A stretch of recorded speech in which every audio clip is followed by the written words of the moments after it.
बोले देवादिदेव श्री आदिनाथ भगवान की जय जय जय। देवादेव श्री महावीर भगवान की जय जय जय। संत शिरोमणि गुरुवराचार्य श्री विद्यासागर जी महाराज की जय जय जय। नवाचार्य श्री समय सागर जी महाराज की जय जय जय। गुणैतन प्रणेता भावनायुक्त संघ का सदा प्रवर्तक जन जन के संत प्रखर वक्ता बोले परम पूज्य मुनि श्री प्रमाण सागर जी महाराज की। मुनिवर श्री संधान सागर जी महाराज की। मुनिवर श्री निर्वेक सागर जी महाराज की। देवी अहिल्या की नगरी मालवा की शान इंदौर के आचार्य श्री विद्यासागर सभागार से हम और आप सायंकालीन टीवी चैनल का बहुचर्चित विश्व विख्यात संघ का समाधान के कार्यक्रम का आनंद लें। उसके पूर्व पारस चैनल, जिनवाणी चैनल, आदिनाथ चैनल और प्रमाणिक ऐप के माध्यम से जिस कार्यक्रम को देख और सुन रहे हैं उन सभी का और यहाँ पर उपस्थित समस्त श्रावक श्राविकाओं का धर्म प्रभावना समिति के साथ साथ सकल दिगंबर जैन समाज इंदौर हार्दिक अभिनंदन स्वागत करता है। चलते हैं प्रतिदिन की भांति परम पूज्य मुनिवर के श्री चरण नमन करते हुए। नमोस्तु हे गुरुवर, नमोस्तु हे मुनिवर, नमोस्तु। और आइए गुरुवर के आशीर्वाद से हम और आप संघ का समाधान में शंकाएं हमारी और समाधान मुनिवर के मुखाग्र से प्रारंभ हो। उसके पूर्व आज जिन्होंने गुणायतन से जुड़ने का अवसर सौभाग्य प्राप्त किया है ऐसे सुधी श्रावकों की नामों की घोषणा कर रहा हूं और मैं चाहूंगा उनके भावों की अनुमोदना के लिए आप जोरदार ताली बजाकर सम्मान करेंगे। निर्माण निधि के रूप में सुश्री निमिता जी जयपुर, श्रीमान प्रसून जी ललितपुर जिन्होंने निर्माण निधि के रूप में गुणायतन से जुड़ने का सौभाग्य प्राप्त किया है, जोरदार ताली बजाकर उनका सम्मान करें। इसी क्रम में सूत्रधार के रूप में श्रीमान कजोड़मल जी, घीशालाल जी, ज्ञानचंद जी, पंकज जी, देवली टोंक इन्होंने सूत्रधार के रूप में गुणायतन से जुड़ने का अवसर प्राप्त किया है। मैं चाहूंगा इनके सम्मान में जोरदार ताली बजाकर सम्मान करें।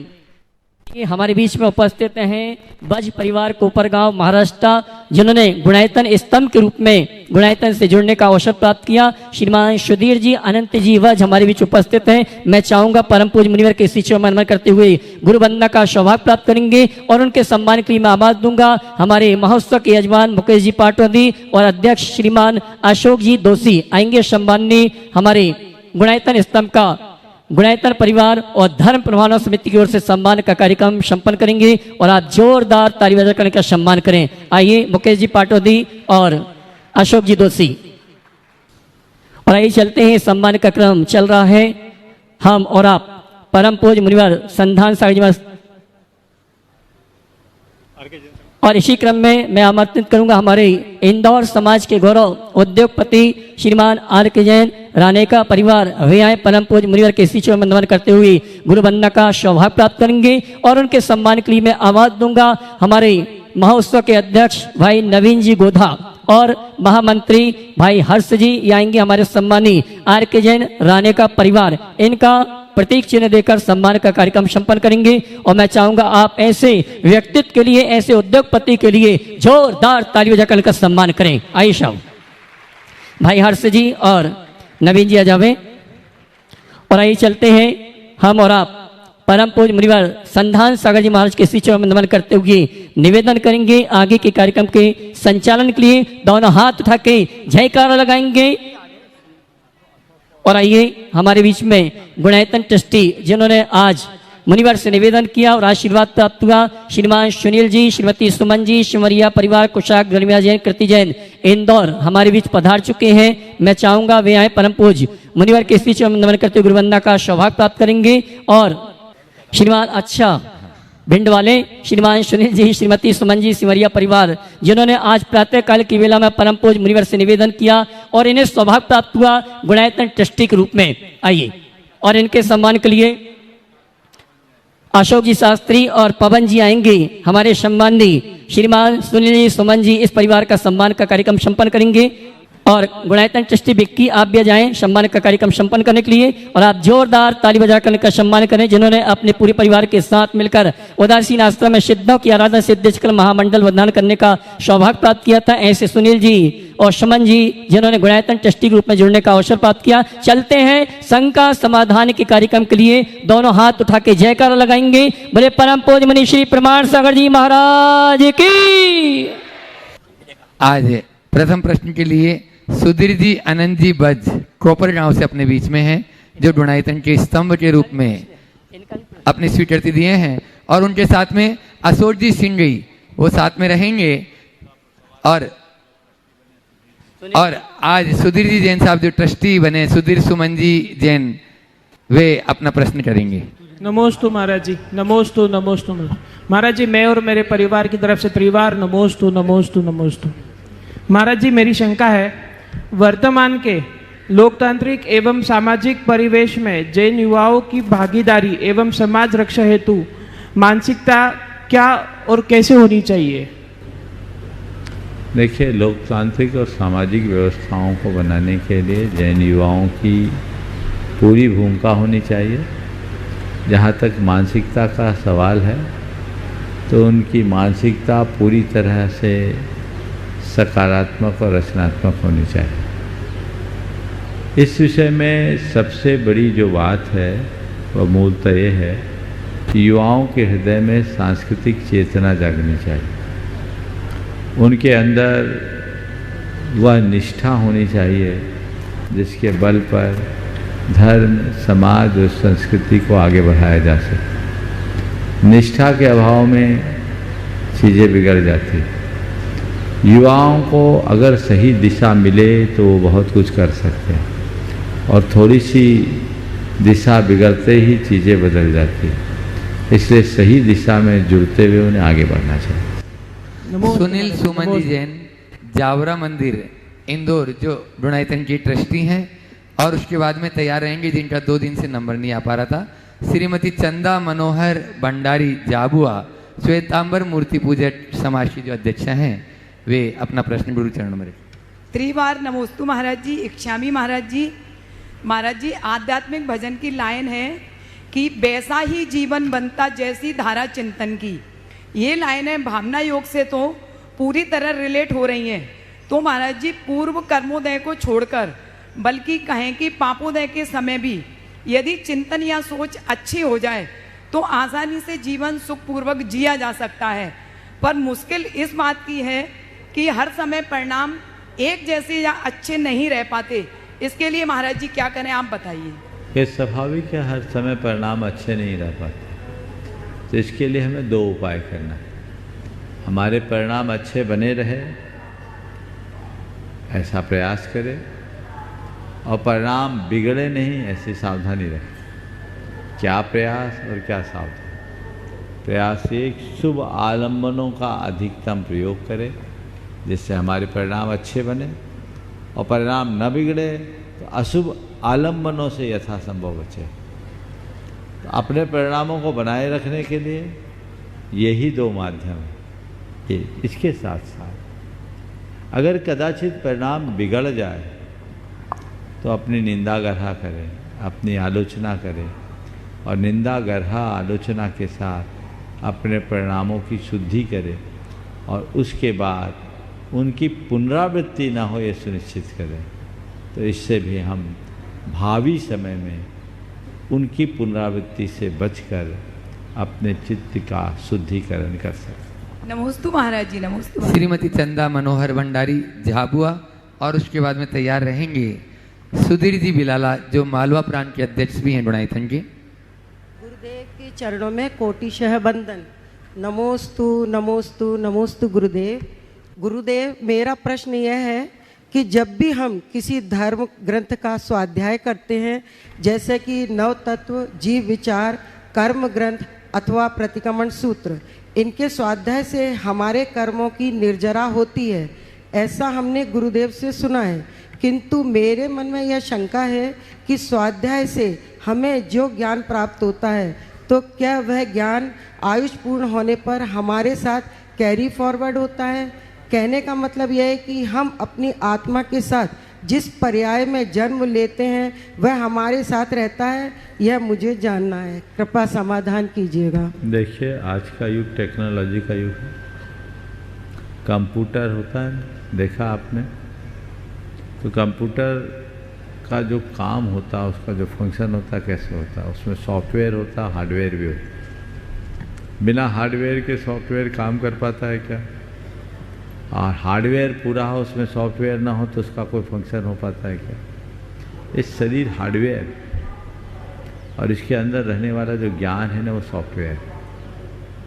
तो जब तक ये हार्डवेयर के साथ हमारे अंदर का सॉफ्टवेयर का प्रोग्रामिंग बना रहता है, तब तक हमारा ज्ञान काम करता रहता है। थोड़ा सा भी गड़बड़ होता है, कई बार लोगों की देखते ही देखते मेमोरी लॉस हो जाती होती, लोग एक दूसरे को पहचाने नहीं पाते।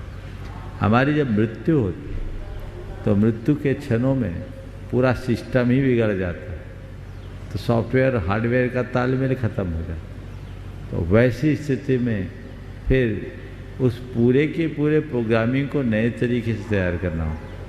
हम जब नया जन्म लेते हैं तो नए तरीके से हमारे ज्ञान का विकास होता है। हाँ, आगम में ऐसा जरूर लिखा है कि कोई यदि विनय पूर्वक ज्ञान का अर्जन करता है तो विनय पूर्वक किए गए ज्ञान के संस्कार कालांतर में भी जीवन में बने रह सकते हैं और उसके बल पर वह भवांतर तक साथ जा सकता है। परिणाम स्वरूप शास्त्रों को पढ़े बिना भी ज्ञान प्राप्त हो सकता। नमोस्तु गुरुदेव। सुधीर जी बिलाला, निकिता जी बिलाला, जो मालवा प्रांत के अध्यक्ष भी हैं और यहाँ के स्वागताध्यक्ष भी हैं, और साथ में ही उसके बाद में तैयार रहेंगे आज दिगंबर जैन सोशल ग्रुप इंदौर नगर के काफ़ी पदाधिकारी जन यहाँ पर उपस्थित हैं। वे सभी एक साथ खड़े हो जाएंगे सुधीर रजनी जी जैन अध्यक्ष के साथ में। हसमुख जी गांधी भी उनके साथ में रहेंगे। नमस्तु गुरुवर। अनंत इच्छाओं और उपलब्ध साधनों के बीच सामंजस्य कैसे बिठाया जाए? अनंत इच्छाओं और उपलब्ध साधनों के बीच सामंजस्य बिठाने की बात। देखिए, इच्छाएं अंतहीन, उनको नियंत्रित करे बिना हम अपने जीवन को आगे नहीं बढ़ा सकते। एक बात अपने मनोमस्तिष्क में अंकित कर लेना चाहिए कि इच्छा पूर्ति इच्छाओं से मुक्ति का साधन नहीं, इच्छाओं का नियंत्रण ही इच्छा मुक्ति का आधार। अगर ये बात हमारे अंतर मन में बैठ जाए तो फिर चीज़ें हमें कम प्रभावित करेगी। व्यक्ति को अपनी इच्छा और आवश्यकता इन दोनों की समीक्षा करनी चाहिए और ये मन में बिठाना चाहिए कि आवश्यकताओं की पूर्ति की जा सकती है, इच्छाओं की नहीं, क्योंकि इच्छाएं अंतहीन हैं। हम आवश्यकता की पूर्ति करें और साधन और साध्य के भेद को समझने की कोशिश करें। यदि ये बातें अंतर में अंकित हो गई तो व्यक्ति उपलब्ध साधनों में संतुष्ट होकर के जीने का अभ्यासी बनेगा। अंतहीन इच्छाओं के अंधी दौड़ में दौड़ने से बचे। नमस्ते गुरु। दिगंबर जैन सोशल ग्रुप इंदौर अध्यक्ष सुधीर रजनी जी जैन, सचिव नीरज जी, सीमा जी जैन, हसमुख जी गांधी, ये सभी लोग एक साथ खड़े हो जाएं। प्रश्न 3 लिखे हैं, लेकिन महाराज जी की जो अनुमति हो 2। बोलिए। संत शिरोमणि आचार्य श्री विद्यासागर जी महामुनिराज के परम प्रभावी शिष्य, गुणातन प्रणेता, शंका समाधान के जनक, हम सब के मार्गदर्शक कहें, युवाओं की दिल की धड़कन, परम पूज्य मुनि श्री प्रमाण सागर जी महाराज की, मुनि संघ की, दिगंबर जैन सोशल ग्रुप इंदौर नगर की 170 सदस्यों के माध्यम से, जो Digambar Jain social group federation का एक भाग है, 350 सदस्यों के माध्यम से 35,000 दंपति सदस्य पूरे भारत में अपने धर्म की प्रभावना के साथ ही सोशल ग्रुप के मेंबर हैं। पूज्य गुरुवर के चरणों में कोटि कोटि नमन नमन नमन। इंदौर नगर ग्रुप महाराज जी 30 साल से बना हुआ, इंदौर में 30 साल से सतत सेवाएं कर रहा है। धार्मिक यात्राएं हो, चाहे कोई ऐसा क्षेत्र नहीं जो धर्म एवं समाज के क्षेत्र में नहीं काम करता हो। 30 वर्ष से हम इंदौर के अलग अलग मंदिरों में, चाहे कोई भी दिन आया हो, 1 मिनट का समय लूंगा महाराज जी, पूजा अर्चना कर रहे हैं, सभी सामूहिक पूजन करते हैं और ना कर्फ्यू टला है, ना कोरोना टला है, ना कोई होली या दिवाली। उसके साथ ही अनेकों तरह के हम कार्यक्रम करते हैं। हमारे ग्रुप में हमारे सुधीर जी अध्यक्ष हैं, वे ट्रस्टी हैं गुणायतन के। इनके भाई जो ऑस्ट्रेलिया में रहते हैं, मनीष जी, डॉक्टर मनीष, वो शिरोमणि संरक्षक हैं। साथ ही हमारे मनोज जी बाकलीवाल हैं, कमल जी अग्रवाल हैं, ऐसे सभी हमारे शिरोमणि संरक्षक हैं। आपका प्रश्न चल अब प्रश्न है महाराज जी। नमस्ते नमस्ते महाराज जी। आप लोग जोरदार ताली बजा दीजिए एक बार। हसमुख गांधी अभी आपके सामने अपने विचार भी रखें। भाव भवनाशनी है, भाव शुद्धि में भावों की प्रमुखता है। लेकिन धार्मिक क्रियाओं की भूमिका कितनी है? धर्म आमनाओं के आधार पर कई बार श्रावक के भाव या परिणाम कलुषित हो जाते हैं, तो उसके लिए मार्गदर्शन चाहिए कि भावों की कितनी प्रमुखता है, और यदि भावों की ही प्रमुखता है तो फिर हम क्यों आमन्याय और चाहे 13 पंथ हो, 20 पंथ हो, चाहे वो श्वेतांबर पंथ हो, किसी में उन क्रियाओं में क्यों उलझ जाते हैं? उसके लिए पूरा मार्गदर्शन चाहिए। और अंत में महाराज जी 35,000 जो दंपति सदस्य हमारे, उनको एक दिशा निर्देश, आशीर्वाद और मार्गदर्शन चाहिए। नमोस्तु गुरुदेव, नमोस्तु गुरुदेव, नमोस्तु। पहले तो हसमुख जी के इस जोश खरोश पूर्ण अभिव्यक्ति के लिए जोरदार अभिनंदन कीजिए। जिस तरीके से बोल रहे थे उससे लग रहा था कि ये लोग काम कैसे करते हैं। अच्छी बात है, अच्छे कार्य में सभी का ऐसा ही उत्साह रहना चाहिए। और सबसे पहले मैं ये कहूँगा कि पूरा दिगंबर जैन सोशल ग्रुप इसी तरह संगठित, सुगठित रहते हुए सुव्यवस्थित अपने उद्देश्यों को आगे बढ़ाता रहे। आपने जो सवाल किया, सब बातें जब भावों पर अवलंबित है तो क्रियाओं को लेकर झगड़ा क्यों? देखो, क्रियाओं से कोई झगड़ा नहीं होता, विक्रिया के कारण झगड़ा होता। क्या हो रहा? क्रियाओं के कारण कोई झगड़ा नहीं, विक्रिया के कारण झगड़ा है। हर व्यक्ति की अलग अलग आस्था है। आपकी जो आस्था है, आपका भाव भी वैसी ही क्रिया में लगेगा। जो आपकी आस्था और संस्कारों के विरुद्ध है, आपसे वैसा कार्य करने को कहा जाए तो क्या आपका भाव होगा? भाव ही नहीं लगेगा। पहली बात तो आप करना ही नहीं चाहोगे, और यदि कदाचित करना भी पड़ा तो बेमन से करोगे, या करोगे भी तो मन नहीं लगेगा। तो क्रिया, आस्था, इन दोनों का आपस में संबंध है। क्रियाएं हमारी भावनाओं को बनाती भी और बिगाड़ती भी। तो इसका सर्वसम्मत रास्ता ये है कि जिसकी जैसी आस्था है, उस आस्था के अनुरूप जहां व्यवस्था है वहां अपना काम करो। और अगर तुम्हारी आस्था के अनुरूप व्यवस्था नहीं है तो अपनी अवस्था का ख्याल रखकर एक तरफ बैठो, अव्यवस्था मत करो। गड़बड़ी कब होती है? जब चीजें लोग एक दूसरे पर थोपना शुरू कर देते, फिर वे लोग क्रिया में रूढ़ हो जाते हैं, क्रिया के प्रयोजन को भूल जाते हैं। हम क्या कर रहे हैं ये सेकेंडरी है, क्यों कर रहे हैं इस पर प्रायोरिटी से विचार होना चाहिए। जब हम अपने मूलभूत उद्देश्य से भटक जाते हैं तो अनेक प्रकार की विसंगतियां जन्म लेने लगती हैं। हमें चाहिए कि हम मूलभूत उद्देश्य को समझें, उसे साकार करते हुए जीवन के क्रम को आगे बढ़ाएं, जिससे जीवन सुव्यवस्थित रह सके और अपने आप को आगे बढ़ाया जा सके।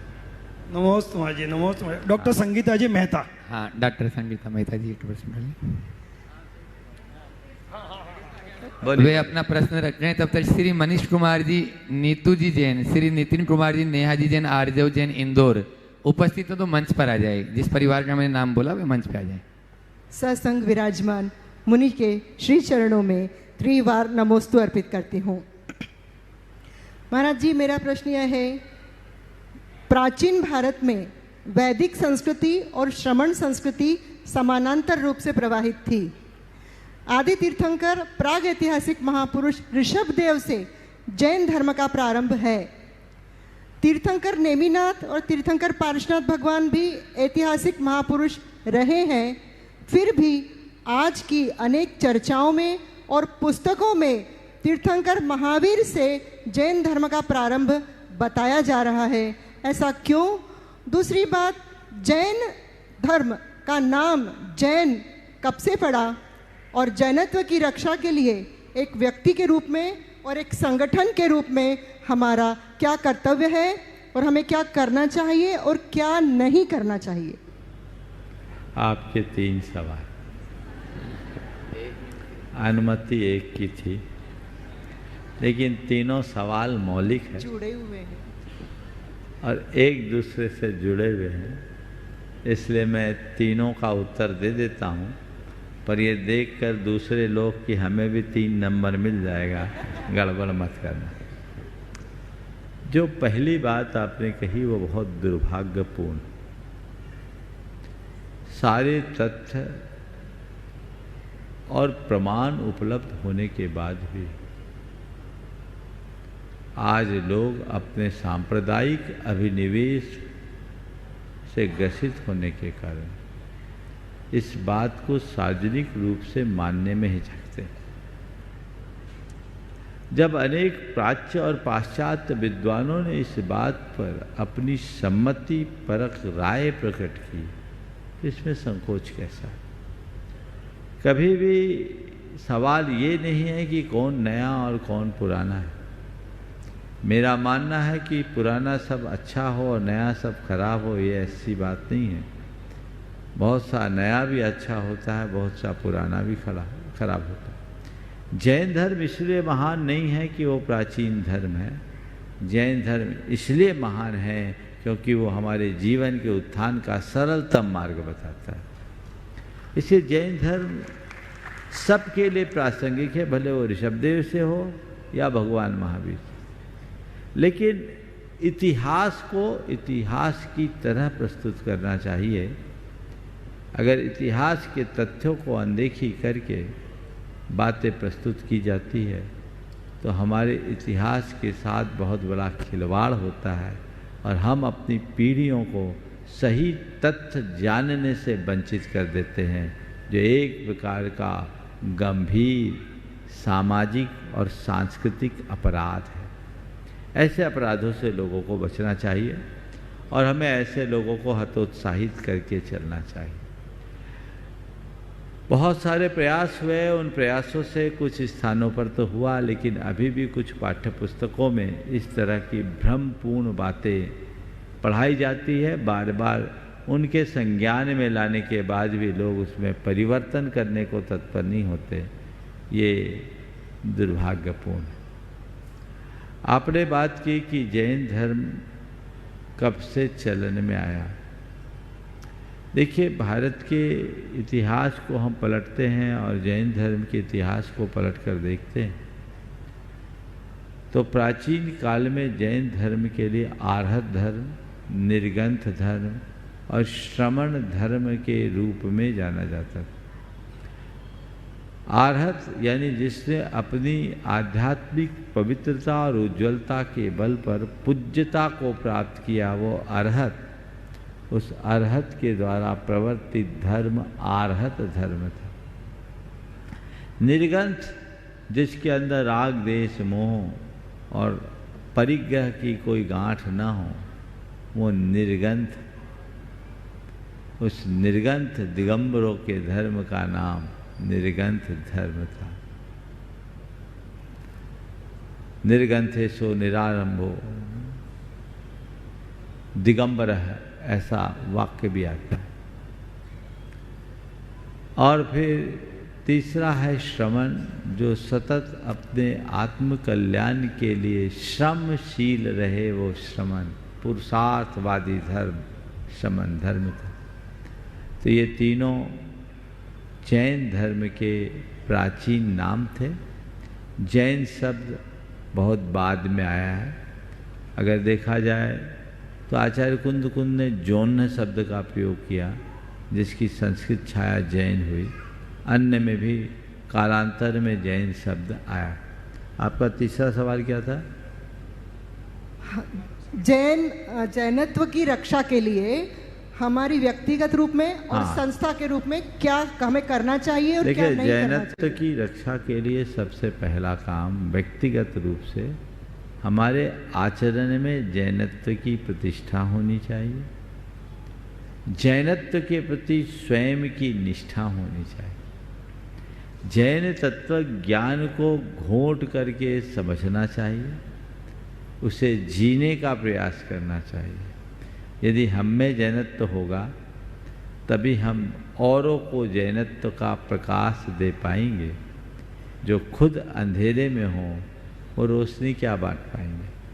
तो पहले व्यक्तिगत स्तर पर हम जैनत्व को आत्मसात करें, क्योंकि जब तक जैनत्व है तभी तक जैन है। इस बात को ध्यान रखें। सामाजिक और सामुदायिक स्तर पर हमें चाहिए कि हम ऐसे लोगों के लिए प्रेरित करें, समाज को संगठित करें और हर जैन मात्र को आगे बढ़ाने के लिए प्रेरित करें, जैनत्व को आगे बढ़ाएं, अन्य लोगों के बीच जैन तत्व ज्ञान को ठीक तरीके से प्रस्तुत करते हुए उन्हें जैन धर्म को के जीवन व्यवहार मूलक व्याख्या करें, उन्हें उनसे परिचय कराएं और उन्हें किसी तरीके से जैन धर्म से जोड़ने का प्रयास और पुरुषार्थ करें। यही हमारे जीवन का एक बेहतर मार्ग होगा। नमोस्तु महाराज जी। नमस्ते। प्रमोद जी कासलीवाल। आधे मिनट में हमारा जो अध्यक्ष जी महाराज जी नमस्ते करते हैं। अध्यक्ष जी हमारे सुधीर जी आधे मिनट में अपनी बात कह देंगे। अध्यक्ष जी सुधीर।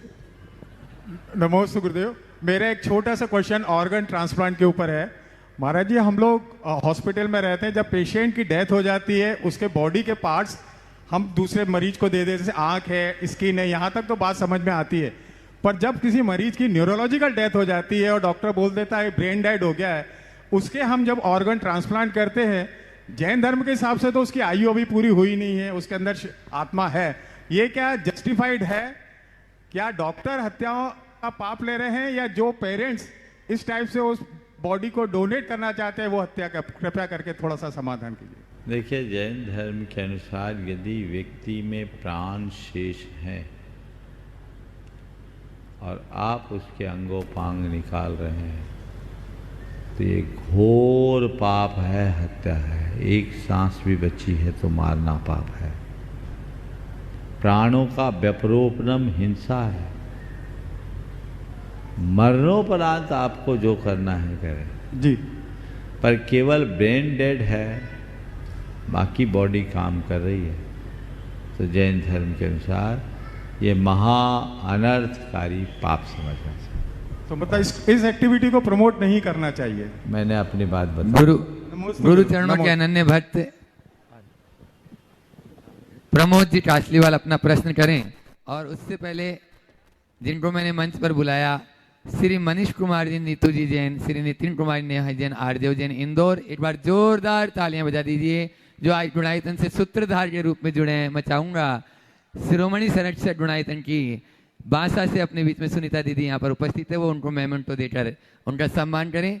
इधर सम्मान की यह कार्य भी चल रहा है और उधर प्रमोद जी अपना प्रश्न कर रहे हैं। उसके बाद में तैयार रहेंगी मरुदेवी महिला मंडल बहुमंडल बजरंग नगर इंदौर। हाँ, एक बार जोरदार तालियां बजा दीजिए आज जो सूत्रधार के रूप में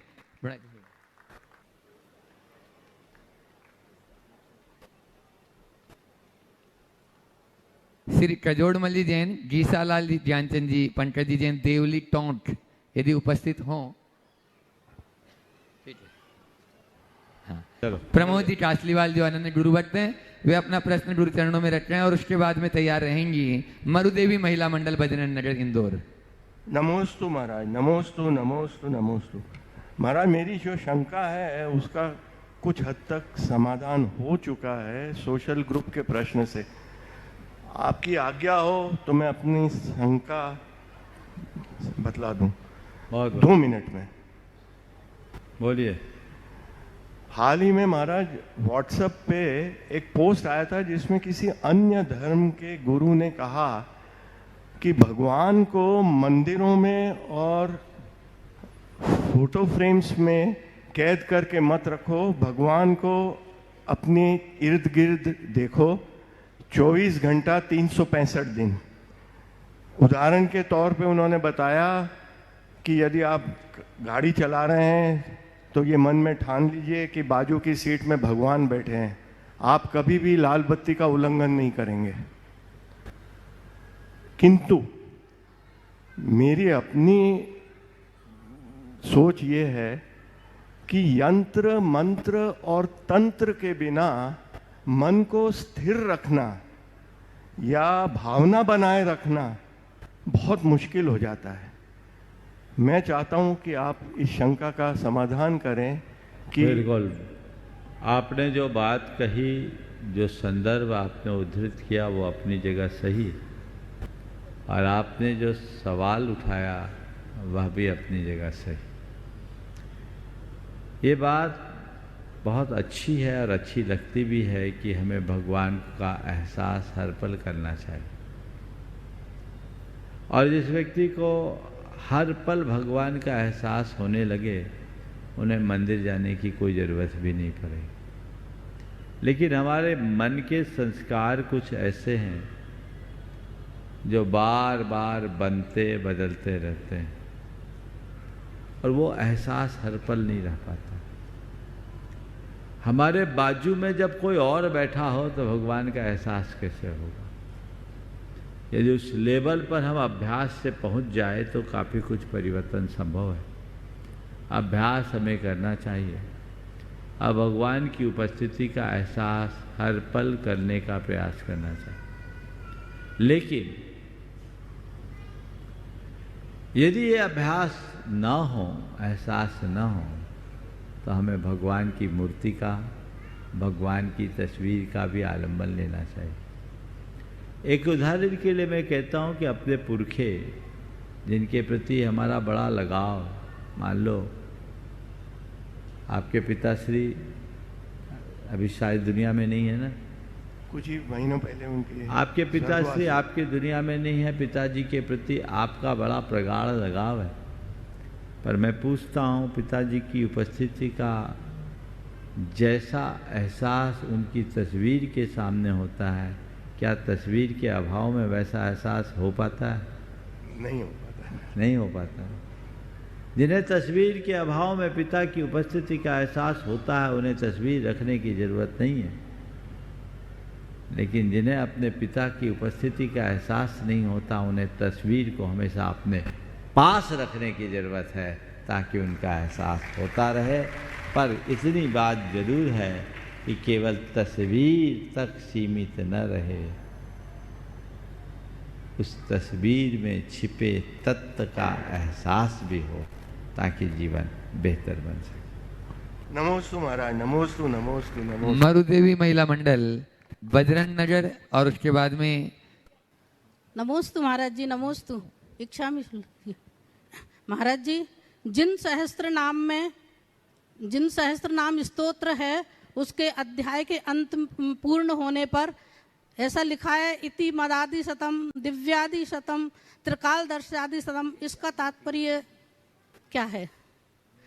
और महाराज जी, बहुत गई थोड़ी बची हमारी, बहुत गई थोड़ी बची। एक सवाल की अनुमति ती रखो। एक कर दो नहीं। इति श्रीमदादि शतम स्तविष्टादि शतम, यानी हमारे सहस्त्र नाम में 100 नामों के 10 प्रकरण हैं। तो हमने 100 पूरे कर दिए तो श्रीमद आदि संकीर्तन श्रीमद से शुरू होता है।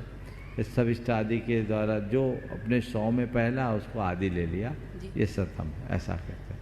चलिए। नमोस्तु महाराज। संपत कुमारी, कुंतु कुमारी जी साहब उदयपुर, संपत जी देवी जी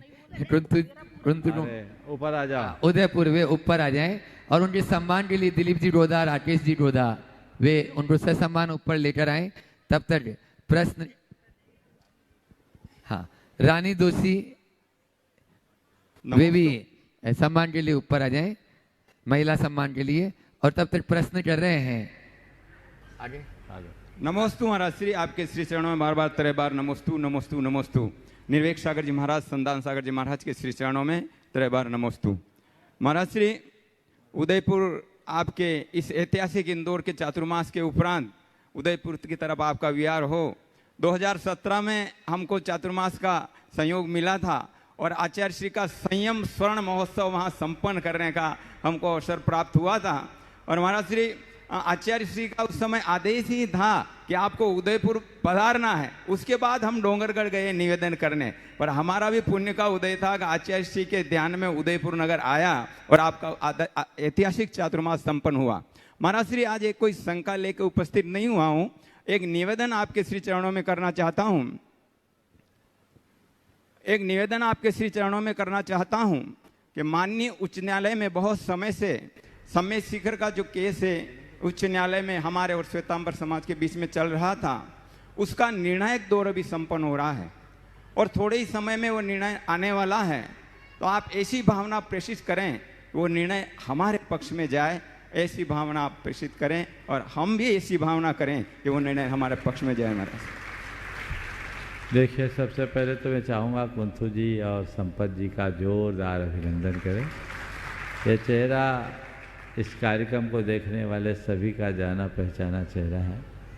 2017 के उदयपुर चातुर्मास के ये सूत्रधार रहे हैं और बहुत तत्परता से पूरे चातुर्मास की व्यवस्था को इन्होंने सुव्यवस्थित तरीके से संपन्न किया। ये एक धर्मनिष्ठ स्वाध्यायशील विद्वान है और इन्होंने अपना पूरा जीवन ऐसे ही मार्ग में लगाया। आप सबने शंका समाधान के कार्यक्रमों में भी इन्हें अनेक बार संचालक के रूप में देखा भी होगा। बहुत समय इन्होंने दिया है और आगे भी देते रहते हैं। एक बार जोरदार करतल ध्वनि से इनका अभिनंदन कर दें। ये दोनों मूर्तियाँ बहुत समर्पित भाव से अपना काम करते रही हैं। आपने जो बात अभी रखी, ये बहुत दुर्भाग्यपूर्ण है कि हम थोड़े से जैनी अपने तीर्थों के लिए वर्षों से अदालतों में लड़ रहे हैं। हमारा बहुत सारा समय, शक्ति और पैसा अदालतों में खराब होता है। लाखों करोड़ों रुपया सालों से हमारे बर्बाद हुए। काश ऐसा होता कि हम आपस में मिल बैठकर कोई फैसला निकाल लेते, तो ऐसी स्थिति नहीं होती। दुर्भाग्यपूर्ण है, 1996-97 के आसपास झारखंड उच्च न्यायालय ने एक अच्छी व्यवस्था दी थी कि एक सम्मेद शिखर की संपूर्ण व्यवस्था को चलाने के लिए दिगंबर श्वेतांबरों की संयुक्त बोर्ड बनाने का निर्णय दिया और कहा कि ये सब मिल के काम करो। मैंने कहा था कि ये बहुत अच्छा फैसला है।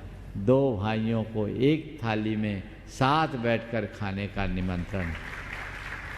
बहुत अच्छा होता यदि वैसे ही फैसले को सभी निर्बाध रूप से चलाते रहते, पर हम जानते हैं भाई भाई के झगड़ों से अदालतें भरी पड़ी है। हम तो यही भावना भाते हैं कि भाई भाई की बीच की एक खाई मिटे, झगड़े हमेशा हमेशा के लिए समाप्त हों। हम जैन धर्म के मूलभूत सिद्धांतों को सुरक्षित और संरक्षित रखने का प्रयत्न करें। ऐसा कुछ भी ना हो जिससे समाज में आपस में विभाजन हो, समाज बटे और हमारे तीर्थ, हमारे धरोहर हमारे हाथ से चले जाए, क्योंकि आपस की लड़ाई हमें आफत में डालती है और ये हम आपसी झगड़ों से बहुत नुकसान भोग बैठे। जहाँ तक मुझे जानकारी है, माननीय सर्वोच्च अदालत में आज भी इस पर बहस हुई है। संभवतः भी 1-2 तारीखें और लगेगी।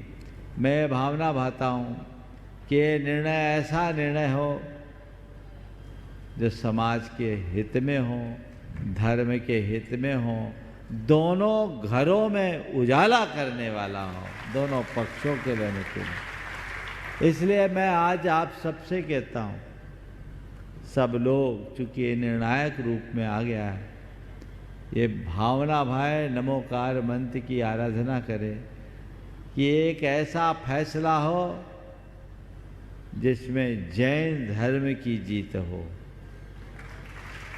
ये ऐसा फैसला हो जो जैनत्व को प्रतिष्ठित करे, सबको सन्मति दे भगवान की भावना भाते हुए ये भावना भाए कि ये फैसला सबके हक में हो और हम सब मिलजुल कर उस तीर्थ को संरक्षित और संवर्धित कर सके। मैं पूरे देश के लोगों को कहता हूँ, जब तक ये निर्णय नहीं आता, ये बहस पूरी नहीं हो जाती, फैसला नहीं आता, ये भावना तो हम भाई सकते हैं और ऐसी भावना भाए कि सारे झगड़े ही मिट जाएं।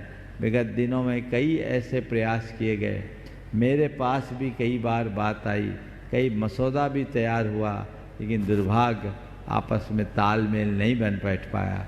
चलो अदालत ही सही, पर अदालत में ऐसा फैसला है जो सबके हृदय को प्रसन्नता से भर सके, हमारी निष्ठा, हमारी श्रद्धा सुरक्षित रख सके, क्योंकि सम्मेद शिखर हमारा सब कुछ है, वो हमारी आन बान सब है, वो हमारा प्राण है। उसके लिए तो हमें सब कुछ खोने के लिए भी सोचने की ज़रूरत नहीं है। हम ऐसी भावना भाए कि सब मिलजुल कर एक रह सके और आगे बढ़ सके। एक बार पुनः यही भावना भा करके अपने आप को आगे बढ़ाएं। कुंथू जी का पुनः स्वागत करें। संपत जी अपना सवाल कर सकती हैं। पूज्यवर गुरुवर के चरणों में नमोस्तु, मुनि संघ के चरणों में नमोस्तु और सुल्लक जी महाराज जी के चरणों में इच्छामी इच्छामी। महाराज जी, आज दोपहर में जो स्वाध्याय हुआ था उसमें एक नया चिंतन मिला प्राप्तियों के बारे में। रस और खल भाग तो बाद में बनते, पहले शक्ति ग्रहण की जाती, एक नई चीज़ मिली हमें।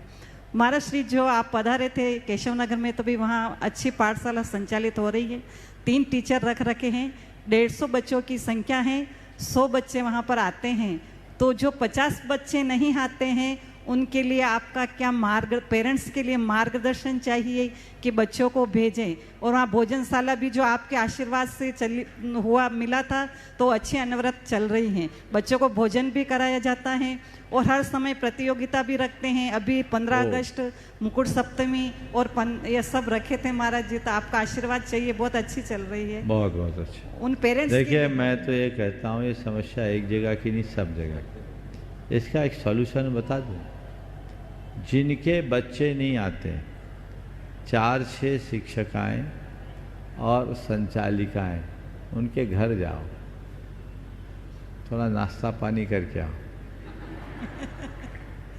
2-4 बार जाओ और उनसे कहो कि आपके घर के बच्चे नहीं आते, अच्छा नहीं लगता, आप अपने बच्चों को लाओ, हमको अच्छा लगेगा। उन्हें कन्विंस करने की कोशिश करो।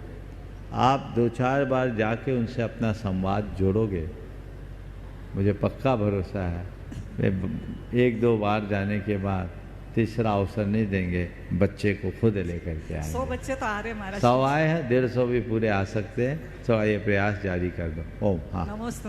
मुनिश्री के चरणों में त्रैबार नमोस्तु। मुनिश्री, आज मैं एक बुरी खबर है कि हमारे जो विद्या प्रमाणिक संघ के सदस्य हैं श्री अजय जैन, जो रामजस करोल बाग में रहते हैं, उनकी माता जी श्रीमती निर्मल जैन का कल निधन हो गया था। बड़े दुख का विषय है। वो 7 प्रतिमाधारी, उन्होंने 7 प्रतिमा का अंगीकार कर लिया था अपने देह त्याग से 2 दिन पूर्व, और बड़ी धर्मात्मा परिवार से हैं और पूरा परिवार गुणाक से जुड़ा हुआ है, कई सदस्यों, कई धार्मिक संस्थाओं से जुड़ा हुआ है और बहुत ही सांस्कृतिक परिवार है। इस दुख की घड़ी में मुनिश्री आपसे निवेदन है कि उस परिवार को अपना आशीर्वाद दें, ताकि वो इस गहन दुख को सहन कर सके। ओ देखिए, आना जाना तो लगा हुआ है। कब कौन चला जाए कहा नहीं जा सकता, लेकिन आवागमन के क्रम में यदि कोई समाधि पूर्वक जाता है तो मैं यही मानता हूँ वो मरा नहीं है, केवल शरीर बदला है। ऐसा जीव निकट भव्य है और ऐसे जीव बहुत जल्दी संसार से पार उतरने वाले हैं। अजय जो विद्या प्रमाणिक संघ के बड़े सक्रिय सदस्य रहे हैं, मैं उनसे कहूँगा कि तुम्हारी माता ने तुम्हें जो संस्कार दिए हैं उन संस्कार को अपने जीवन में सुरक्षित रखना ही उनके प्रति तुम्हारी सही विनयाञ्जलि होगी। उन संस्कारों को अपने हृदय में बचा के रखो और उनके विषय में कोई संशय मत करो।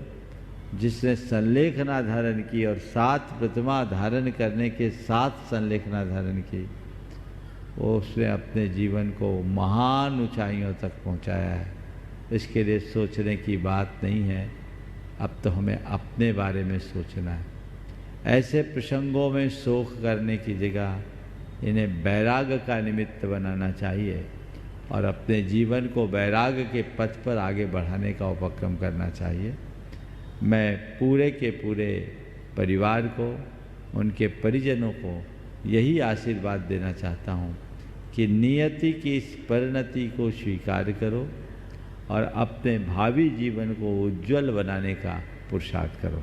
सभी को आशीर्वाद। अगले प्रश्न के लिए तैयार रहेंगे Shrimati Sulekha Jain, assistant commissioner GST retired. प्रश्न एक ही करेंगे 2 नंबर में जो लिखा हुआ है, और उसके बाद में तैयार रहेंगी। आज स्कीम नंबर 78 से पूरी महिला मंडल अपने समूह के साथ में यहाँ पर आए हैं विजयनगर से। एक प्रश्न वे भी करेंगे। गुरुदेव के चरणों में नमोस्तु नमोस्तु नमोस्तु।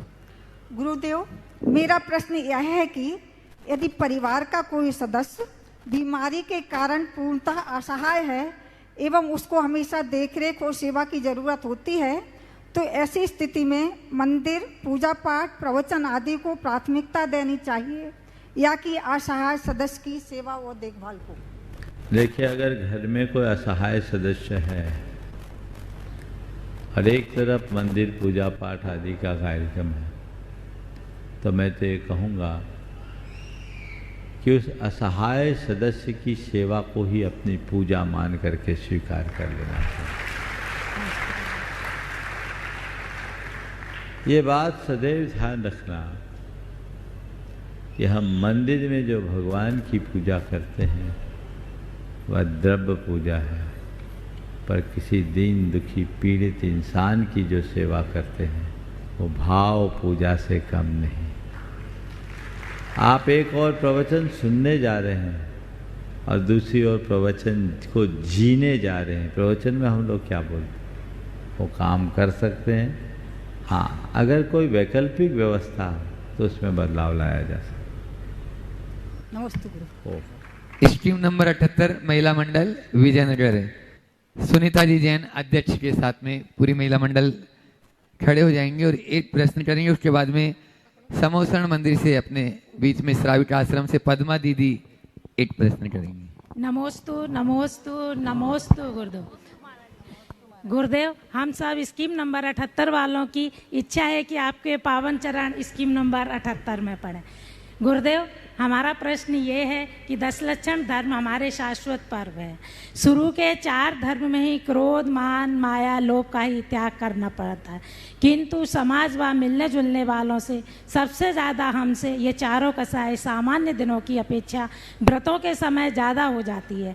तो इनसे बचने के लिए ऐसा क्या करें कि कसाई भी ज़्यादा ना हो और 10 धर्म का पालन भी अच्छे से हो जाए। देखिए, कसायों से बचना चाहते हो ना, और व्रतों में ज़्यादा कसाय आते हैं, इसकी जड़ बताऊं। तुम लोगों के पूजा पाठ के अलावा जो दूसरे तरह के सांस्कृतिक कार्यक्रम होते हैं, मंची, वो सारे मंची कार्यक्रम को प्रपंच मान के बंद कर दो, कोई कसाय नहीं बने। नमोस्तु। वहाँ धर्म एक तरफ धरा रह जाता है, क्रेडिट की होड़ लग जाती। जैसे आप लोग सांस्कृतिक कार्यक्रम कहते हैं, मैं उन्हें घोर असांस्कृतिक के रूप में देखता हूँ। हमारे मंच में किसी पर्यूषण में रात्रि में कोई सांस्कृतिक कार्यक्रम नहीं होता, समझ गए?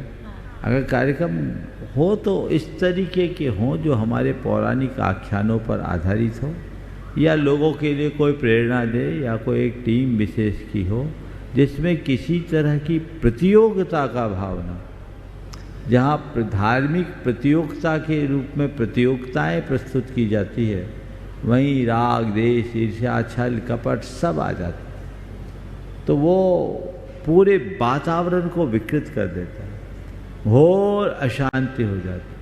हम तो पिछले लगभग 20 बरस हो गए अपने सानिध्य के किसी ऐसे रात्रि कार्यक्रमों में इस तरह के कोई सांस्कृतिक कार्यक्रम सामाजिक स्तर के नहीं करना चाहते।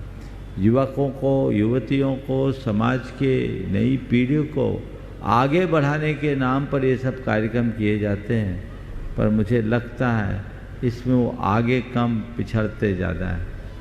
इसलिए उन्हें दूसरे तरीके से करें, ज्ञानमूलक बातें करें, उनके लिए कुछ इस तरह से आकर्षक बात प्रस्तुत करें ताकि वो खींचे चले आए। आप जप संकीर्तन करें, स्तुति करें, वंदना करें, पूजा करें, पाठ करें, आरती करें, पर इस तरह की प्रतियोगिताओं आदि से अपने आप को बचा के रखें, जिसके एक तो परफॉर्मेंस में आपके पूरे व्रत निकल जाते हैं। कहने को तो एक आसन उपवास किए और मुंह में लिपस्टिक पोतना पड़ रहा है बोलो, सही है। और फिर दिन भर उसी में लगे हैं, धर्म एक तरफ धरा है। अरे ये तो हृदय को विशुद्धि से भरने के दिन हैं। मैं केवल इंदौर के लिए नहीं, पूरे देश के लिए कहता हूँ, और इसमें सबसे ज़्यादा महिलाएं और युवाओं की भागीदारी होती है, और उनका पूरा धर्म ध्यान चौपट होता है कि नहीं होता? हाँ। त्याग कर दो। हमें ऐसे सांस्कृतिक कार्यक्रमों में सहभागिता देनी ही नहीं। बच्चों में इस तरह का आकर्षण उत्पन्न हो, उसके लिए और कई प्रयोग किए जा सकते हैं, जिससे बच्चे आगे बढ़े, वे धर्म को देखे, सीखे।